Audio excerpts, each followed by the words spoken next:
ഇന്ത്യയിലെ മുതിർന്ന പൗരന്മാരെ കൊന്നുകളയണം. ജയാ ബച്ചന്റെ വാക്കുകളാണ്. ഇന്ത്യയിലെ എല്ലാ സീനിയർ സിറ്റിസൺസിനെയും സർക്കാർ തന്നെ കൊന്നുകളയണം. ഇങ്ങനെ ഒരു വാട്സാപ്പ് മെസ്സേജ് ഒരുപക്ഷെ നിങ്ങളുടെ എല്ലാ മൊബൈലുകളിലേക്കും വന്നിട്ടുണ്ടാവാം. രാജ്യസഭാ എം പി ജയാ ബച്ചൻ രാജ്യസഭയിൽ നടത്തിയ തീപ്പൊരി പ്രസംഗം എന്ന പേരിലാണ് ഇത്തരം ഒരു മെസ്സേജ് നിങ്ങളൊക്കെ വായിച്ചിരിക്കുന്നത്.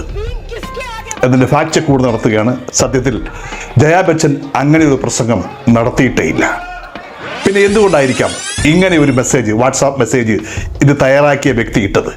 എനിക്ക് ഉറപ്പുണ്ട് ആ മെസ്സേജ് തയ്യാറാക്കിയിരിക്കുന്നയാൾ ഒരു സീനിയർ സിറ്റിസൺ ആണ്. ഒരു സീനിയർ സിറ്റിസണിന്റെ എല്ലാ പ്രശ്നങ്ങളും അനുഭവിക്കുന്ന, എല്ലാ അവഗണനകളും അനുഭവിക്കുന്ന ഒരു മനുഷ്യനാണ്. അയാളുടെ വേദനയാണ്, അയാളുടെ രോക്ഷമാണ് അയാൾ ആ വാക്കുകളിലൂടെ പറഞ്ഞിരിക്കുന്നത്. ഇത് ജയാ ബച്ചന്റെ വാക്കുകളല്ല, അയാളുടെ തന്നെ വാക്കുകളാണ്. ഇന്ത്യയിലെ എല്ലാ സീനിയർ സിറ്റിസൺസിനെയും കൊന്നുകളയണം സർക്കാർ തന്നെ.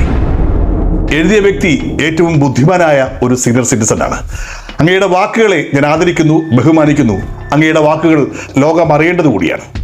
പക്ഷെ അദ്ദേഹത്തിന് അറിയാം, ഒരു സാധാരണ പൗരൻ ഇന്ത്യയിൽ സംസാരിച്ചാൽ ആരും കേൾക്കുകയില്ല. പ്രമുഖരുടെ വാക്കുകൾക്ക് മാത്രമേ ഇന്ത്യയിൽ വിലയുള്ളൂ. അതുകൊണ്ട് അദ്ദേഹത്തിൻ്റെ ശബ്ദം അദ്ദേഹം ജയാ ബച്ചന് കട കൊടുക്കുകയായിരുന്നു. ജയാ ബച്ചൻ പറഞ്ഞു എന്ന് പറഞ്ഞതുകൊണ്ട് മാത്രമാണ് നമ്മളൊക്കെ ആ മെസ്സേജ് ശ്രദ്ധിച്ചത്. ഞാൻ പോലും അതിൻ്റെ ഫാക്ട് ചെക്കിങ്ങിലേക്ക് പോയത്. ജയാ ബച്ചൻ അങ്ങനെ പറഞ്ഞിട്ടുണ്ടാവുമോ? അതിൽ കാര്യമില്ല. ഈ പറഞ്ഞത് ലോകോത്തരമായ ഒരു സത്യമാണ്. അത് ജയാ ബച്ചൻ പറഞ്ഞാലും, അമിതാഭ് ബച്ചൻ പറഞ്ഞാലും, മമ്മൂട്ടി പറഞ്ഞാലും, മോഹൻലാൽ പറഞ്ഞാലും, സാധാരണക്കാരായ നിങ്ങൾ പറഞ്ഞാലും നമ്മുടെ ഭരണകൂടം ശ്രദ്ധിക്കേണ്ട ഒരു വലിയ സത്യമാണ്. പ്രതിഷേധം അർഹിക്കുന്ന ഒരു വലിയ സത്യമാണ്. ഇന്ത്യയിലെ സീനിയർ സിറ്റിസൺസ് അനുഭവിക്കുന്ന പ്രശ്നങ്ങൾ ഏറെ വലുതാണ്. നിങ്ങളും ഞാനും ചിരിക്കേണ്ട, നമ്മളൊക്കെ പോയിക്കൊണ്ടിരിക്കുന്നത് വാർദ്ധക്യത്തിലേക്കാണ്. അദ്ദേഹം പറയുന്ന കുറേയേറെ പോയിന്റുകളുണ്ട് ജയാ ബച്ചന്റെ വാക്കുകളിലൂടെ. നമുക്ക് അതൊന്ന് ശ്രദ്ധിക്കാം. ഇന്ത്യയിലെ സീനിയർ സിറ്റിസണിന് എന്ത് അവകാശങ്ങളാണുള്ളത്? 70 കഴിയുന്ന ഒരു പൗരന് ഇന്ത്യയിൽ സർക്കാർ തലത്തിലോ മറ്റോ ഇൻഷുറൻസ് കിട്ടാൻ പാടാണ്. അതായത് ഏറ്റവും കൂടുതൽ രോഗം വരാൻ സാധ്യതയുള്ള ഈ പ്രായത്തിൽ അവർക്ക് ഇൻഷുറൻസിന്റെ ആവശ്യമില്ലെന്നത്രേ കണ്ടെത്തൽ. അവർക്കൊരു ജോലി ലഭിക്കുമോ ഈ വയസ്സിൽ? ഇല്ല. ഇനി മാനം മര്യാദയ്ക്കുള്ള പെൻഷൻ കിട്ടുമോ? അതുമില്ല. ഇനി ഒരു ഡ്രൈവിംഗ് ലൈസൻസിന് ശ്രമിച്ചാലോ? അതും അവർക്ക് കിട്ടില്ല. ആരോഗ്യ പ്രശ്നങ്ങൾ, കാഴ്ചക്കുറവെന്ന് പറഞ്ഞുകൊണ്ട് അതിൽ നിന്ന് അവരെ മാറ്റി നിർത്തും. ചുരുക്കി പറഞ്ഞാൽ എല്ലായിടത്തു നിന്നും അവരെ മാറ്റി നിർത്തൽ മാത്രമാണ് ഓരോ സീനിയർ സിറ്റിസണിനും. എന്നാൽ ഈ മാറ്റി നിർത്തൽ ഈ കാര്യങ്ങൾ മാത്രമേ ഉള്ളൂ. പണ്ട് അവർക്ക് റെയിൽവേയിലും ട്രെയിനിലുമൊക്കെ 50% കിഴിവുണ്ടായിരുന്നു. അതും എടുത്തു കളഞ്ഞു. അവർക്കുള്ള ആനുകൂല്യങ്ങളൊക്കെ എടുത്തു കളഞ്ഞെങ്കിലും അവർ ഇപ്പോഴും നികുതി അടയ്ക്കണം. അഥവാ അല്പം സ്റ്റാറ്റസ് ഉള്ള ഒരു മുതിർന്ന പൗരന് കിട്ടുന്ന പെൻഷനിൽ നിന്നായാലും ആ പെൻഷന്റെ നികുതി സർക്കാരിന് അടയ്ക്കണം. എല്ലാ നികുതികളും സർക്കാരിന് വേണം. പക്ഷേ അവർക്കുള്ള ആനുകൂല്യങ്ങൾ തീരെയില്ല.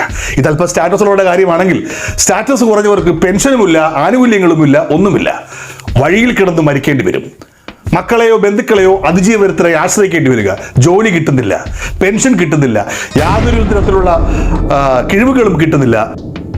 അങ്ങനെ നരകിച്ച് ജീവിക്കേണ്ട ഒരു സമൂഹമായി ഇവിടുത്തെ വയോജനങ്ങൾ മാറുന്നു. എന്നാൽ ഇന്ത്യയിൽ തന്നെ പക്ഷപാതമുണ്ട്. ഇതെല്ലാം കിട്ടുന്ന സീനിയർ സിറ്റിസൺസ് ഉണ്ട്. 60 70 80 കഴിഞ്ഞാലും ഇതൊക്കെ കിട്ടുന്ന സീനിയർ സിറ്റിസൺ ഉണ്ട്. അവർ രാഷ്ട്രീയക്കാരാണ്, അവർ MLA മാരാണ്, അവർ മന്ത്രിമാരാണ്, അവർ MP മാരാണ്. അവർക്ക് ഈ പ്രായം ഒരു പ്രശ്നമല്ല. അവർക്ക് പെൻഷനുണ്ട്, പെൻഷൻ കൂടിക്കൊണ്ടേയിരിക്കും. അവർക്ക് ആനുകൂല്യങ്ങളുണ്ട്, അവർക്ക് കിഴിവുകളുണ്ട്, അവർക്ക് യാത്രാ സൗകര്യങ്ങളുണ്ട്. ഇനി മരിക്കാൻ കിടന്നാൽ പോലും ഇൻഷുറൻസ് ഉണ്ട്. അങ്ങനെ എല്ലാവിധ സൗകര്യങ്ങളും ആ സിറ്റിസൺസിനുണ്ട്, ആ സീനിയർ സിറ്റിസൺസിനുണ്ട്. പക്ഷേ സാധാരണക്കാരായ സിറ്റിസൺസിന് ഇത്തരത്തിലുള്ള യാതൊരു ആനുകൂല്യങ്ങളും ഇല്ല.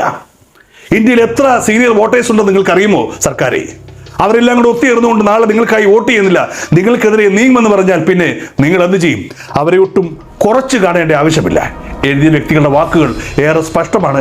എനിക്കുറപ്പുണ്ട് ഇത് എഴുതിയ വ്യക്തി അദ്ദേഹത്തിൻ്റെ ഹൃദയത്തിൽ നിന്ന് രോക്ഷപൂർവ്വം എഴുതിയ വാക്കുകളാണ്. ഇന്ത്യയിൽ ഉറപ്പായിട്ടും 60 കഴിഞ്ഞ എല്ലാവർക്കും ക്ഷേമ പെൻഷൻ വേണം. മരിക്കുന്നവരെ അവസാന ശ്വാസം വരെ അവർക്ക് ഇൻഷുറൻസ് കിട്ടണം. അത് അവരുടെ അവകാശമാണ്. ഓരോ നഗരങ്ങളിലും ഗ്രാമങ്ങളിലും വയോജനങ്ങൾക്ക് അന്തി ഉറങ്ങുവാൻ, താമസിക്കുവാൻ, ഒത്തുകൂടുവാൻ അത്യാധുനിക സൗകര്യങ്ങളോടുകൂടിയ പാർപ്പിട സമുച്ചയങ്ങൾ വേണം. എത്രയോ പണം നിങ്ങൾ കൊണ്ട് മറ്റെടുത്ത് തട്ടുന്നു, എത്രയോ അഴിമതി നടത്തുന്നു. ഈ പണമൊക്കെ എന്ത് ചെയ്യുവാനാണ്? അവരെയും കൂടെ നിങ്ങൾക്ക് പരിഗണിച്ചുകൂടെ? നിങ്ങൾക്ക് മാത്രം മതിയോ ഈ സൗകര്യങ്ങളൊക്കെ? ഇന്ത്യയിലെ സാധാരണക്കാരായ മനുഷ്യർക്ക് ഇത് വേണ്ടേ? പല ആൾക്കാരും പറഞ്ഞു കേട്ടിട്ടുണ്ട്, പ്രായമായാൽ പിന്നെ ഇന്ത്യയല്ല നല്ലത്, വിദേശമാണെന്ന്. കാരണം അവിടെ സോഷ്യൽ സെക്യൂരിറ്റി ഉണ്ട്, അവർക്ക് പ്രായമായ ടെൻഷൻ അടിക്കേണ്ട ആവശ്യമില്ല, എല്ലാം അവിടെ സർക്കാർ നോക്കും. ഇവിടെയും സർക്കാർ നോക്കും, നിങ്ങളുടെ പോക്കറ്റിലേക്ക് മാത്രം. നിങ്ങൾക്ക് വേണ്ടിയുള്ള ഒരു ആനുകൂല്യങ്ങളും അവർ തരില്ല, നിങ്ങളെ പരിരക്ഷിക്കുവാൻ അവർ തയ്യാറല്ല. ഇതാണ് ഇന്ത്യ. ഇതാവണമോ ഇന്ത്യ എന്ന് ചിന്തിക്കണം. ജയാ ബച്ചന്റെ പേരിൽ പരക്കുന്ന ഈ ഒരു മെസ്സേജ് നിങ്ങളുടെ കയ്യിൽ ജയാ ബച്ചന്റെ പേരിലെങ്കിലും എത്തിയെങ്കിലും ഒന്ന് ചിന്തിക്കേണ്ട സമയമാണ്. നിങ്ങളും ഞാനും ഒക്കെ പഴുത്തുകൊണ്ടിരിക്കുന്ന ഇലകളാണ്. നമ്മളൊക്കെ ഇപ്പോൾ പച്ചിലകളെന്ന് ചിന്തിക്കേണ്ട, നാളെ നമ്മൾ പഴുത്ത് വീഴുവാനുള്ളതാണ്. ഒരുപക്ഷെ ഒരു 60-70 വയസ്സാകുമ്പോൾ നമ്മുടെ കൂട്ടുകാരും എല്ലാം നഷ്ടപ്പെട്ട് കഴിയുമ്പോൾ, ജീവിതത്തിൽ ഒറ്റപ്പെട്ട് കഴിയുമ്പോൾ, കയ്യിൽ കാശില്ലെങ്കിൽ, കയ്യിൽ ഒന്നുമില്ലെങ്കിൽ, നിങ്ങൾ ലോകത്തെ ഏറ്റവും നികൃഷ്ട ജീവിയായിട്ട് മാറും. ആരും നിങ്ങളെ പരിഗണിക്കാനുണ്ടാവില്ല. ഒരു പുഴുവിനെ പോലെ, ഒരു പട്ടിയെ പോലെ തെരുവിൽ മരിക്കേണ്ടി വരും ഇവിടുത്തെ ഓരോ വയോജനങ്ങളും. മറക്കരുത്, ഇതൊരു ഓർമ്മപ്പെടുത്തലാണ്. ഇത്തരത്തിലുള്ള കാര്യങ്ങൾ എഴുതിയവരാരായാലും എൻ്റെ ഹാറ്റ്സ് ഓഫ്. അങ്ങ് മുഖത്തോട് തന്നെ ഒന്ന് പറയണം, ഇത് ജയാ ബച്ചനല്ല, ഞാനാണ് എഴുതിയത്, എൻ്റെ വിഷമങ്ങളാണ്.